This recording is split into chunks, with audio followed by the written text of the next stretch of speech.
Hello friends, welcome back to my YouTube channel. So friends, आज हम पढ़ेंगे important international organisations. So friends, video के last तक बने रहना। इस वीडियो लेक्चर में हम कवर करेंगे इंपॉर्टेंट रीजनल ऑर्गेनाइजेशंस, उनके हेडक्वार्टर्स, ठीक है, उनका रोल क्या है और प्रेजेंट अभी उनके जो हेड हैं वो कौन है, ठीक है। हम वो ये सारी इंपॉर्टेंट चीज़ें जो है वो अपने इस लेक्चर पे कवर करेंगे। होप सो आपको ये लेक्चर अच्छा लगे कि आपको आपके हर एक एग्ज़ाम में ये लेक्चर काम आए, ठीक है। क्योंकि मोस्ट ऑफ टाइम हम देख लेते हैं कि कोई ना कोई क्वेश्चन इंटरनेशनल ऑर्गेनाइजेशन से आ ही जाता है। सो फ्रेंड्स, इसीलिए ये लेक्चर इंपॉर्टेंट रहने वाला है। कई बार एग्जामिनर मेंबर कंट्रीज़ पूछ लेता है कि जैसे G20 की कौन कौन सी मेंबर कंट्रीज़ हैं या इनमें से कौन सी मेंबर कंट्री नहीं है। सार्क सार्क का फुल फॉर्म क्या है, कौन कौन सी कंट्रीज़ हैं इसमें आती हैं, ठीक है, इसकी फॉर्मेशन कब हुई, कहाँ पे फॉर्मेशन हुई। सो फ्रेंड्स, ये सब क्वेश्चंस हैं जो कभी कभी एग्जाम से पूछ ले जाते हैं। So friends, let's start our today's video lecture start करने से पहले आपको पता होना चाहिए कि जो इंटरनेशनल ऑर्गेनाइजेशन है वो क्या होती हैं। इंटरनेशनल ऑर्गेनाइजेशन एक किस्म से डिफरेंट कंट्रीज़ का एक ग्रुप होता है, यूनियन होती है, जिसमें वो इंटरनेशनल इश्यूज़ पे चर्चा करते हैं और उनका कुछ सोल्यूशन निकालते हैं। और एज अ रिजल्ट हमारे पास बहुत सारी ट्रीटीज़, बहुत सारे अमेंडमेंट्स, बहुत सारे एक्ट्स जो हैं वो बन के आते हैं इंटरनेशनल लेवल पे। सो फ्रेंड्स, स्टार्ट करते हैं। सबसे पहला है हमारे पास सार्क, ठीक है। सार्क की फुल फॉर्म क्या है? South Asian association for regional cooperation, ठीक है, यह सार्क की फुल फॉर्म। सो सार्क के हेडक्वार्टर्स कहाँ पे हैं? सार्क के हेडक्वार्टर्स हैं हमारे काठमांडू, नेपाल में, ठीक है। और अभी करंट हेड कौन है सार्क का? करंट हेड जो है अभी सार्क की वो है Mohammad Ghulam Sarwar. He is from Bangladesh. ये कहाँ से हैं? ये हैं बांग्लादेश से, ठीक है। और सार्क की मेंबर स्टेट्स कौन कौन सी हैं? Here state means countries, member nations कौन कौन से सार्क के? ये है पाकिस्तान, इंडिया, नेपाल, भूटान, मालदीव्स, बांग्लादेश, श्रीलंका, अफगानिस्तान। टोटल 8 हमारे पास मेंबर कंट्रीज हैं अभी सार्क की। SAARC disaster management centre has been set up at Gujarat institute for disaster management GIDM campus at Gandhinagar, Gujarat, ठीक है। सार्क का जो डिजास्टर मैनेजमेंट सेंटर है वो कहाँ पे अभी बनाया गया है? वो बनाया गया है गांधीनगर, गुजरात का Gujarat institute of disaster management, ठीक है। कभी पूछ लिया जाए फादर ऑफ सार्क कौन है? वो है जियाउर रहमान। जियाउर रहमान को फादर ऑफ सार्क इसलिए कहा जाता है क्योंकि सार्क की जो फाउंडेशन है वो इन्होंने ही रखी थी, ठीक है, इसलिए इनको सार्क का फादर भी कहा जाता है, ठीक है। सो फ्रेंड, नेक्स्ट आती है हमारे पास बिम्स्टेक, ठीक है। बिम्स्टेक की फुल फॉर्म है bay of Bengal initiative for multi sector technical and economical cooperation. नाम से बे ऑफ बंगाल जो आ रहा है मीन्स ये वो कंट्रीज हैं जो बे ऑफ बंगाल को टच करती हैं, ठीक है। इसके हेडक्वार्टर्स कहाँ पे हैं? ढाका, बांग्लादेश में, ठीक है। और अभी करंट इसके हेड कौन है? इसके अभी करंट हेड हैं टेंजिंग लेकफेल, जो कि भूटान से हैं। मेंबर स्टेट्स कौन कौन से बिम्स्टेक की? India, Bhutan, Myanmar, Sri Lanka, Thailand, Nepal, Bangladesh. So अभी टोटल 7 मेंबर कंट्रीज हैं इसकी बिम्स्टेक की। और रोल क्या है बिम्स्टेक का? Technological and economical cooperation among these countries, ठीक है। सो फ्रेंड्स, नेक्स्ट हमारे पास आता है आसियान, ठीक है। इसको एशियन भी कुछ लोग पढ़ते हैं, आसियान भी बोलते हैं। इसकी फुल फॉर्म है association of south east Asian Nations, ठीक है। इसका हेडक्वार्टर्स कहाँ पे है? आसियान के हेडक्वार्टर्स इसके जकार्ता, इंडोनेशिया में। आप देख सकते हैं ये है आसियान का लोगो। आसियान के हेड का क्या नाम है? काओ किम हॉर्न, ठीक है। और ये ASEAN established in 8 August 1967 in Bangkok, Thailand, ठीक है। इसकी मेंबर कंट्री कौन कौन सी आसियान की? Brunei, Cambodia, Indonesia, Laos, Malaysia, Myanmar, Philippines, Singapore, Thailand and Vietnam. So ASEAN में टोटल कितनी मेंबर कंट्रीज है इसकी? 10। Role of ASEAN Economic Union promotes inter-government cooperation and facilitate economic, political, security, military, education and social cultural integration among them. So ये है ASEAN के important role, ठीक है, आप ये खुद पढ़ सकते हैं। इसमें उन्होंने बताया इकोनॉमिक यूनियन होनी चाहिए इन कंट्रीज़ में, ठीक है। और इंटर गवर्नमेंट कॉपरेशन को प्रमोट करता है ASEAN, और फैसिलिटेट करता है economic, political, security, military, education and social culture integration among them, इसको ये प्रमोट करता है। और ASEAN का मोटो क्या है? 1 विजन, 1 आइडेंटिटी एंड 1 कम्युनिटी, ठीक है। ये है इसका मोटो किसका, आसियान का। So next is Shanghai cooperation organisation SCO, ठीक है। SCO इसके हेडक्वार्टर्स है हमारे बीजिंग चाइना में, ठीक है, यहाँ पे इसके हेडक्वार्टर्स है। और करंट हेड कौन है अभी SCO का, व्लादिमीर नोरोव, जो कि उज़्बेकिस्तान से बिलोंग करते हैं। इस्टेब्लिश्ड इन 2001, ठीक है। और इसकी मेंबर कंट्रीज़ कौन कौन सी हैं शंघाई कोऑपरेशन की, इसकी मेंबर कंट्रीज़ हैं China, Kazakhstan, Kazakhstan, Russia, India, Pakistan, Tajikistan and Uzbekistan. So total of 8 इसकी मेंबर कंट्रीज़ हैं। कितनी है इसकी मेंबर कंट्रीज़, 8। इंडिया और Pakistan joined SCO in 2017 as a full member. India और पाकिस्तान ने SCO कब ज्वाइन किया, 2017 में एज अ फुल मेंबर। और ये शंघाई का रोल क्या है, शंघाई कोऑपरेशन ऑर्गेनाइजेशन जो है इसका रोल क्या है, Eurasian political economic security alliance. Eurasian से यहाँ पे मतलब है यूरेशियन प्लेट से, ठीक है। यूरेशियन प्लेट आपको पता ही होगा, जो एशिया और रशिया प्लेट मिलती है इसको बोलते हैं यूरेशियन प्लेट, ठीक है, टेक्टोनिक प्लेट से। ये largest regional organisation in the world in terms of geographical coverage and population. अगर हम जोग्राफिकल कवरेज और पॉपुलेशन की बात करें तो SCO जो है वो लार्जेस्ट रीजनल ऑर्गेनाइजेशन है वर्ल्ड की, ठीक है, ये आपको याद रखना है। और ये है SCO का लोगो। तो फ्रेंड नेक्स्ट हमारे पास आती है ब्रिक्स। इसके नाम से आपको पता होगा, इसके नाम से ही पता चल जाता है इसकी मेंबर कंट्रीज कौन कौन सी हैं, Brazil, Russia, India, China and south Africa, ठीक है। और ये इस्टेब्लिश कब हुआ ब्रिक्स, 2009 में। और प्रेजेंटली इसके हेड कौन है ब्रिक्स के, सेरिल रामाफोसा, ये भी करंट इसके हेड हैं ब्रिक्स के। इनिशियली 4 मेंबर्स थे ब्रिक्स में, साउथ अफ्रीका ने लेटर ऑन ज्वाइन किया 2010 में, ठीक है। और जो 2020 में लास्ट ब्रिक्स समिट हुई है वो किसने होस्ट की थी, वो की थी रशिया ने होस्ट की थी। और ये हुई कब थी, 17 नवंबर 2020 को ये वर्चुअली हुई थी। और आपको पता होना चाहिए जो प्रेजेंट अभी ब्रिक्स की मीटिंग होने वाली है वो कहाँ पे, इंडिया में होने वाली, इंडिया उसको होस्ट करेगा। ये है ब्रिक्स का logo. Now the next is G7 summit, आपने नाम तो सुना ही होगा। तो ये G7 कब इस्टेब्लिश हुआ, 1975 में ये इस्टेब्लिश हुआ, ओके। उसकी मेंबर कंट्रीज कौन कौन सी हैं G7 की, मेंबर कंट्रीज है इसकी Canada, USA, UK, France, Germany, Japan, Italy, ठीक है। अब इसके लोगों से पता चल सकता है ये जो 7 कंट्रीज़ हैं इसके लोगों में ही बताई गई हैं। बट लेटर ऑन एक न्यू कंट्री इसमें ऐड होती है तो ये G7 से G8 बन जाता है। और वो न्यू कंट्री कौन सी ऐड ऑन हुई है, वो न्यू कंट्री ऐड ऑन हुई है हमारी रशिया, जो कि 1997 में ये ऐड ऑन हुई है, ठीक है, G7 ग्रुप में। सो आगे बढ़ें तो जो रशिया जो इसमें 1997 में ऐड ऑन हुई है तो उससे क्या हुआ कि इसका लोगो भी थोड़ा चेंज हुआ है। तो उसका लोगो आप ये देख सकते हैं, ये है इसका G8 का लोगो, ठीक है। रोल क्या है इन G7 G8 का, एनुअल G7 मीट होती है, हर साल इसकी मीटिंग होती है एक, to discuss international economic issues, sometimes help other global problems with special focus on economic issues. तो मेन काम G7 G8 का होता है कि हम इंटरनेशनल लेवल पे इकोनॉमिक इश्यूज जो हैं उनको एड्रेस करें, ठीक है, उनको सॉर्ट आउट करें।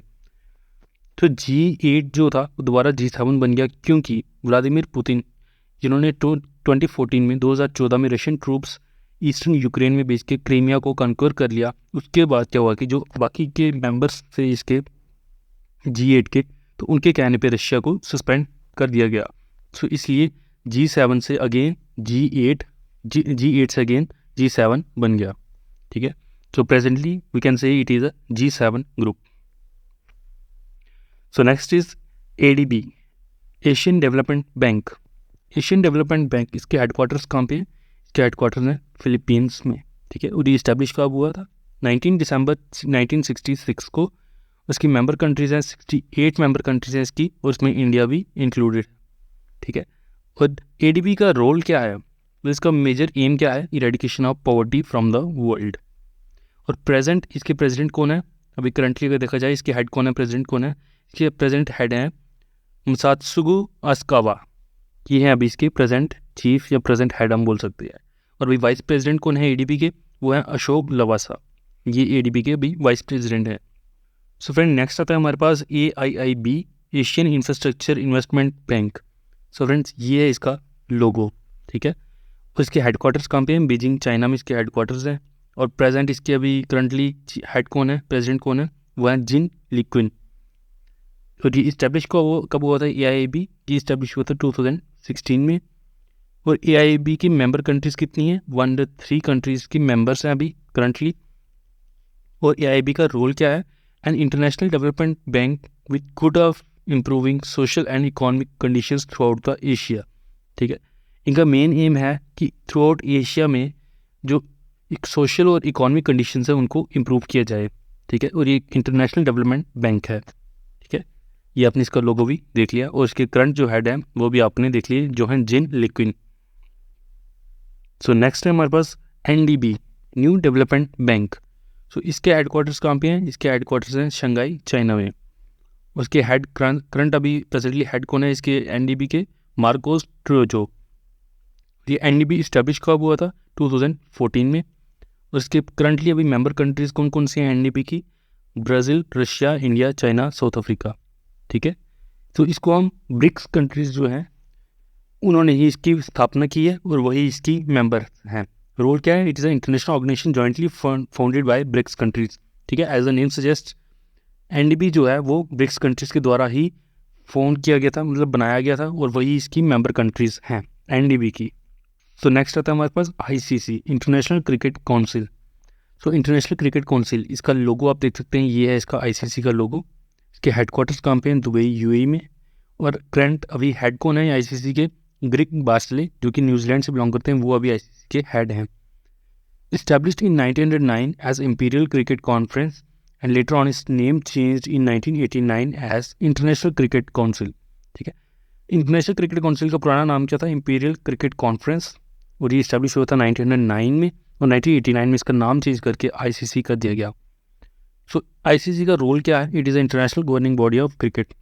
सो क्रिकेट के रिलेटेड जो भी आपके पास टूर्नामेंट्स आती हैं, इंटरनेशनल टूर्नामेंट्स, या कोई नए रूल्स बनते हैं, रेगुलेशंस बनती हैं, कुछ भी क्रिकेट के रिलेटेड जो होता है वो ICC ही मैनेज करता है इंटरनेशनल लेवल पे। फिर नेक्स्ट इज G20। G20 तो आप सबको पता ही होगा, क्योंकि रिसेंटली अभी ये इंडिया ने होस्ट किया है, तो इसलिए ये न्यूज़ में रहा है, सबको पता है इसके बारे में। सो हम इसके कुछ बेसिक पॉइंट्स पढ़ेंगे अभी। G20 इस्टेब्लिशमेंट ईयर क्या है इसका? 1999 में ये इस्टेब्लिश हुआ G20, ग्रुप ऑफ 20 नेशंस। सो इसकी मेंबर कंट्रीज कौन कौन सी हैं? मेंबर्स कौन कौन से हैं? जिनमें 19 तो वर्ल्ड की कंट्रीज है और एक यूरोपियन यूनियन है। ठीक है, तो अभी आपको पता होगा करंटली एक न्यू इसमें मेंबर ऐड ऑन हुआ है, वो है अफ्रीकन यूनियन। सो अभी हम G20 से G21 हो गया है।